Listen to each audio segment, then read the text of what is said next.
Good morning class, how are you. हमारा regular topic चल रहा था डिजीज मीन्स बीमारियों मानव रोग के बारे में हम पढ़ रहे थे। कुछ डिजीज करती थी, कुछ वायरस की डिजीज भी हम और करेंगे। समय बचा लेक्चर का तो फिर आगे भी करेंगे, लेकिन सबसे पहले वायरस की जो डिजीज चल रही है मीन्स जितनी भी बीमारियां विषाणु द्वारा फैलती हैं उन्हीं को हम कंटिन्यू करेंगे। अब सबसे इंपॉर्टेंट बीमारी है कि वैसे डेली लाइफ की देखी जाए तो भी हमें उस चीज की नॉलेज होनी चाहिए वो बीमारी की, या फिर रेगुलर कंपटीशन के एग्जाम में देखा जाए तो भी हमें उसकी नॉलेज होनी चाहिए। हमें बिल्कुल एक बीमारी देखी थी, सुनी थी, मतलब हुई भी होगी हमें, डेंगू। डेंगू जो एक बीमारी होती है, सबसे पहला पॉइंट क्या होता है कि किससे होती है? ये वायरस से होती है। किससे होती है? वायरस। वायरस बोले या फिर क्या होता है?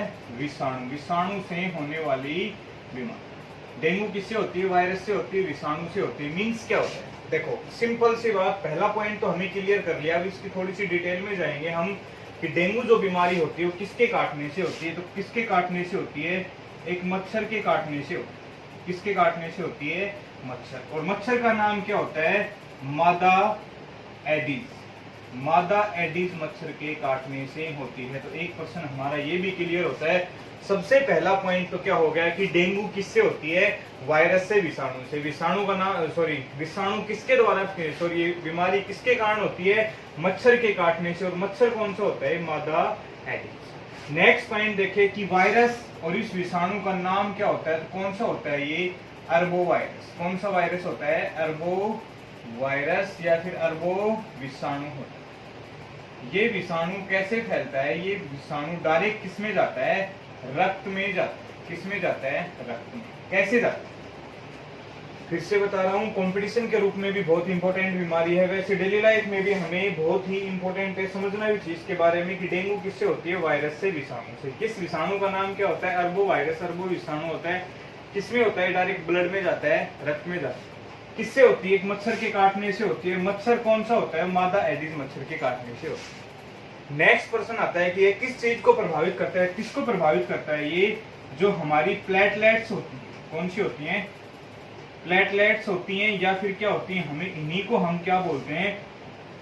रक्त बिंबाणु। क्या बोलते हैं? रक्त बिंबाणु। या फिर इन्हीं का साइंटिफिक नेम क्या होता है? थ्रोम्बोसाइट। तीनों चीजें क्वेश्चन भी है और हमें पता भी होना चाहिए। देखो सबसे पहले प्लेटलेट्स होती हैं, रक्त बिंबाणु होती हैं, या फिर थ्रोम्बोसाइट, या फिर इन्हीं का नाम क्या होता है? पीली रक्त कणिका। पीली रक्त कणिका। देखो एक ही पॉइंट में हम 4-5 क्वेश्चन क्लियर कर। पहला प्रश्न बीमारी से रिलेटेड उठाएं तो डेंगू वायरस या फिर डेंगू बीमारी या फिर अरबो वायरस किसको प्रभावित करता है? आंसर होगा रक्त बिंबाणु या फिर क्या हो गई? प्लेटलेट्स। दूसरा प्रश्न, प्लेटलेट्स, रक्त बिंबाणु या पीली रक्त कणिकाओं का वैज्ञानिक नाम क्या होता है? थ्रोम्बोसाइट। वेरी वेरी इंपॉर्टेंट प्रश्न कि थ्रोम्बोसाइट क्या होता है? The scientific name of platelets. या फिर रक्त बिंबाणु का वैज्ञानिक नाम क्या होता है? तो क्या होता है? थ्रोम्बोसाइट। या फिर कलर के अकॉर्डिंग, अकॉर्डिंग टू कलर इनकी नेमिंग क्या होगी? येलो ब्लड कॉर्पसेल्स मींस पीली रक्त कणिकाएं। इनका कलर कैसा होता है? येलो होता है, पीला होता है, इसलिए हम इसको पीली रक्त कणिकाएं भी बोलते हैं। नेक्स्ट क्वेश्चन कि एक स्वस्थ मनुष्य में प्लेटलेट्स की संख्या कितनी होती है? तो 1.5 लाख से कितनी होती है? 4.5। 1.5 लाख से 4.5 मीन्स 1.5 लाख से 4.5 लाख क्या होती हैं? प्लेटलेट्स होती हैं, रक्त बिंबाणु होती है हमारे रक्त के अंदर। जो भी एक स्वस्थ मनुष्य होता है उस मनुष्य के अंदर इनकी वैल्यू कितनी होती है? 1.5 लाख से 4.5 इनकी संख्या होती है। जैसे इनकी वैल्यू 1.5 से कम आ जाती है, कम आने के बाद क्या होता है? उसको फाइनल कर दिया जाता है कौन सी बीमारी है उसको। कैसे होता है? जैसे ही लगातार 3 दिन तक हमें फीवर होता है, बुखार होता है, टेम्परेचर कभी अप जाता है कभी डाउन जाता है, सर दर्द होता है, तो उसी टाइम के ऊपर 3 से 7 दिन में, 3 से 7 दिन में जो ब्लड टेस्ट होता है तो क्या होता है? उसका प्लेटलेट्स काउंट की जाती है, प्लेटलेट्स को गिना जाता है। मींस प्लेटलेट्स कितनी है? जैसे 1.5 लाख से कम होती है तो क्या बीमारी हो जाती है? डेंगू। और इसकी कोई भी प्रभावी वैक्सीन नहीं, इसकी कोई भी प्रभावी वैक्सीन नहीं। किसकी? डेंगू की। मीन्स वैक्सीन का मतलब क्या होता है? देखो अभी भी कुछ तो होती है एंटीबायोटिक वैक्सीन होती है मीन्स मेडिसिन होती हैं, वो क्या होती हैं, वो केवल बैक्टीरिया वायरस इन सभी पे काम करती हैं। और एक होती है वैक्सीन, वैक्सीन मीन्स जो स्पेशल उसी बीमारी के लिए जो काउंट होती है वो क्या होती है, तो इसकी कोई भी प्रभावी वैक्सीन नहीं है और वैक्सीन नहीं होने के कारण डेंगू को केवल एंटीबायोटिक दी जाती है। एक बार फिर से इस बीमारी पे आते हैं। लेक्चर में विशेष रूप से ध्यान रखोगे तो मैं ये कह रहा हूं कि दोबारा से रिपीट करने की आपको आवश्यकता नहीं पड़ेगी। आई विल गारंटी कि क्या होता है डेंगू। सबसे पहला प्रश्न क्या आएगा कि डेंगू किससे होती है, विषाणु से, वायरस से। दूसरा प्रश्न क्या आएगा, उस विषाणु का नाम क्या होता है, तो क्या होता है अरबो वायरस। तीसरा पॉइंट किसके काटने से होता है, मच्छर के काटने से, मच्छर का नाम मादा एडिस। नेक्स्ट प्रश्न, ब्लड में या फिर शरीर के किस अंग को प्रभावित करता है, क्या हो गई प्लेटलेट्स, हिंदी में बोले तो रक्त बिंबाणु, कलर के अनुसार बोले तो पीली रक्त कणिकाएं, और उनका वैज्ञानिक नेम क्या होता है, थ्रोम्बोसाइट।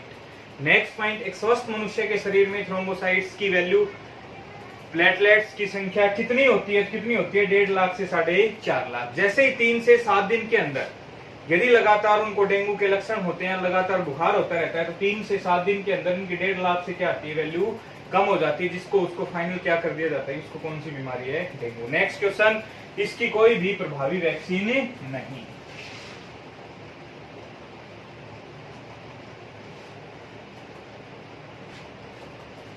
नेक्स्ट इंपोर्टेंट, कौन सी, रेबीज। कौन सी बीमारी होती है, रेबीज। दूसरा नाम इसका जल भित्ति रोग, तीसरा नाम इसका हाइड्रोफोबिया, हाइड्रोफोबिया। क्लियर हुआ, तीन नाम है इसके। तीनों का ही अर्थ बताऊंगा, तीनों पे जो प्रश्न पूछे गए हैं वो भी बताऊंगा, ध्यान रखेंगे। सबसे पहले रेबीज बीमारी किससे होती है, वायरस। किससे होती है, वायरस से, या फिर क्या बोलते हैं इसी को हम, विषाणु। नेक्स्ट प्रश्न, कौन सा विषाणु होता है, तो विषाणु का नाम क्या होता है, रेब्डो वायरस। रेब्डो वायरस, रेब्डो वायरस से कौन सी बीमारी होती है, रेबीज। दूसरा इंपोर्टेंट प्रश्न, किस किस जानवर के काटने के कारण रेबीज होती है, तो किस किस से होती है, कुत्ता, बिल्ली, बंदर, भालू, खरगोश, इनके काटने से कौन सी बीमारी होती है, रेबीज। कैसे होती है, सिंपल सी बात, ये तो हमने उन जानवरों के नाम लिख दिए जिनके काटने से कौन सी बीमारी होती है, रेबीज। किससे होती है, वायरस से। विषाणु का नाम क्या होता है, रेब्डो वायरस। 2 प्रश्न क्लियर हो गए। उसके बाद किस किस जानवर के काटने से, कुत्ता, बिल्ली, बंदर, भालू और खरगोश। कैसे होता है, इन जानवरों की लार में, इन जानवरों की लार में ये वायरस पाया जाता है। किस में पाया जाता है, लार में। जैसे ये लार ब्लड के कांटेक्ट में आती है तो रेब्डो वायरस उसके अंदर चला जाता है। क्लियर हुआ। नेक्स्ट पॉइंट, कि जैसे ही वायरस विषाणु रेब्डो वायरस लार के कारण रक्त में चला जाता है, तो उसके बाद उस पेशेंट को या उस मनुष्य को डर लगता है। किससे डर लगता है, जल से। जल से डर लगता है, और जल से डर लगता है तो क्या होता है, उसका नाम क्या दे दिया, जल भित्ति, या फिर उसी को इंग्लिश में क्या बोलते हैं, हाइड्रोफोबिया। ध्यान रहे। अब देखो, मैं एक एग्जांपल लेते हैं, बिल्कुल देसी अपने गांव के एग्जांपल लेते हैं, कि कुत्ते का काटा, वो बोलते हैं ना चौमासे में भड़कता है। चौमासे की यदि बात करें तो जब भी बारिश का मौसम होता है तो वो भड़कता है। रीजन क्या होता है, कि ये वायरस डायरेक्ट, एक क्वेश्चन और बताता हूँ, कि यह वायरस किसको प्रभावित करता है, तो सीएनएस। किसको करता है, सीएनएस, सेंट्रल नर्वस सिस्टम, या फिर क्या होगा, केंद्रीय, ध्यान रहे, वेरी इंपॉर्टेंट क्वेश्चन है, तंत्रिका तंत्र, कि यह वायरस किसको प्रभावित करता है, इंग्लिश में बोले सीएनएस, सेंट्रल नर्वस सिस्टम, या फिर क्या होता है, केंद्रीय तंत्रिका तंत्र। ये वायरस डायरेक्ट किसको प्रभावित करता है, केंद्रीय तंत्रिका तंत्र। केंद्रीय तंत्रिका तंत्र या फिर मेंटलिटी या माइंड में वो सेट कर देता है, क्या चीज सेट कर देता है, कि उस मनुष्य को जल से बहुत ज्यादा डर लगने लग जाए। वो ये सोचता है कि जैसे जल के पास जाएगा, जल उसको नष्ट कर देगा, खा जाएगा, इसलिए उसको भड़कना भी बोल देते हैं। और यही रीजन रहा है कि हमारे पूर्वजों ने जो हमें बात बताई थी कि कुत्ते का काटा हुआ चौमासे में भड़कता है, क्योंकि उससे कौन सी बीमारी होती है, रेबीज। रेब्डो वायरस डायरेक्ट किसको प्रभावित करता है, केंद्रीय तंत्रिका। क्लियर हो गया। इसके लिए क्या दिया जाता है, एंटी रेब्डोडोट्स का प्रयोग किया जाता है। किसको, रेबीज के लिए किसका प्रयोग किया जाता है? एंटी रैबिडोडोट्स का। मीन्स यदि मैं सिंपल भाषा में बताऊं तो प्रत्येक जानवर के लिए अलग अलग एंटी मीन्स रैबिडो वायरस के एंटीडोट्स दिए जाते हैं, तो अलग अलग जानवर के लिए अलग अलग उनकी वैल्यू होती है। किसका प्रयोग किया जाता है? एंटी रैबिडोडोट्स का प्रयोग किया जाता है। एक बार फिर से इस बीमारी को समराइज कर रहा हूं, आप ध्यान दें। सबसे पहले रेबीज बीमारी किससे फैलती है? पहला प्रश्न वायरस से। वायरस का नाम रैबिडो वायरस। नेक्स्ट पॉइंट, यह वायरस किससे फैलता है? कुत्ता, बिल्ली, बंदर, भालू, खरगोश, इन सभी के लार में पाया जाता है। जैसे ये मनुष्य को काट लेते हैं, काटने के बाद वो वायरस उस लार के द्वारा रक्त में चला जाता है। रक्त में जाने के बाद यह शरीर के किस अंग को प्रभावित करता है? वेरी इंपॉर्टेंट पार्ट, किसको प्रभावित करता है? केंद्रीय तंत्रिका तंत्र को। और ये केंद्रीय तंत्रिका तंत्र प्रभावित होने के कारण या फिर सेट होने के कारण उसको जल से बहुत डर लगता है, और जल से डर लगने के कारण उसे कौन सा रोग बोलते हैं? जल भीति, या फिर क्या बोलते हैं? हाइड्रोफोबिया। क्लियर हुआ? नेक्स्ट पॉइंट, इसके लिए क्या दिया जाता है? इसके लिए एंटी रैबिडोडोट्स का प्रयोग किया जाता है इस बीमारी से बचने के। तो डियर गाइस, दो बीमारी हुई है अभी तक, दोनों के दोनों बहुत ज्यादा इंपॉर्टेंट हैं। इसीलिए मैं आपको कह रहा हूं कि पेपर और पेन या तो साथ रखें या फिर 100% माइंडली प्रेजेंट रह के पूरा वीडियो देखें, बहुत ज्यादा आपको रिजल्ट मिले। हमने क्या पढ़ा है? डेंगू पढ़ा है। दूसरा हमने क्या पढ़ा है? रेबीज। तीसरा होता है हमारे पास एक नाम देसी भाषा में बोले तो माता, या फिर क्या होता है ये? Chicken pox. क्या होता है ये? Chicken pox. माता दो प्रकार की होती है। पहली माता कौन सी होती है? छोटी माता। दूसरी कौन सी होती है? बड़ी। ये सिंपल सी बात होता है कि वर्ष 1931, ये ध्यान रखें, वर्ष 1931 में एडवर्ड जेनर ने क्या किया था? चिकन पॉक्स के टीके का आविष्कार किया। एडवर्ड जेनर ने किसका आविष्कार किया था? माता के टीके। लेकिन उससे पहले एक स्टोरी देखते हैं। क्या देखते हैं? कि जैसे ही चिकन पॉक्स, दो अलग अलग पहलू हैं। हमने ये दोनों की दोनों स्टोरी हम राइटर के अकॉर्डिंग बता रहे हैं, आपको जो भी बेस्ट लगे। हम केवल समझने के लिए इसका प्रयोग करेंगे, हम ये नहीं देखेंगे कि सही है या फिर हमारी क्या है वो गलत है। तो सिंपल सी बात क्या है कि हमने वर्ष 1931 से पहले अलग अलग पहलू दिए गए हैं। राइटर्स ने क्या बताया है कि 1931 से पहले जिसको भी माता होती थी, तो सबसे पहले हमारा जो देश रहा है वो देवी देवताओं के प्रति बहुत ही संवेदनशील रहा है। इसीलिए क्या किया जाता था कि माता की कढ़ाई वगैरह कर देते थे। यदि ठीक हो गया तो ठीक है, अदरवाइज उसको मार दिया जाता था। एक पहलू ये है। दूसरा पहलू क्या होता है कि वो खुद भी मर जाता हो।